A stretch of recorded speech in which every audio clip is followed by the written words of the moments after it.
supaya perempuan jangan rasa macam bersalah sangat. Kadang kita rasa bersalah sangat dengan rasa kecewa tu.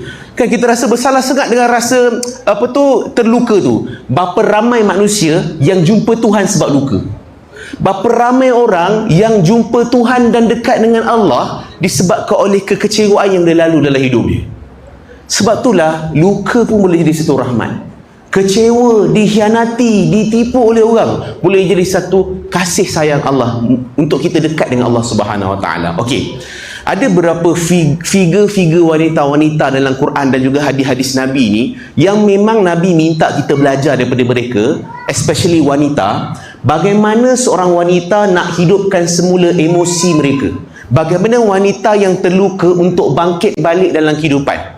So kita pun biasa dengar wanita-wanita hebat ni. Bahkan Nabi pernah sebut beberapa wanita-wanita yang akan menjadi penghulu di syurga. Antaranya siapa? Sayyidatina Siti Khadijah. Ini saya ingat famous, kita semua tahu. Antaranya siapa lagi? Maryam binti Imran. Kan? Antaranya siapa lagi? Asiyah.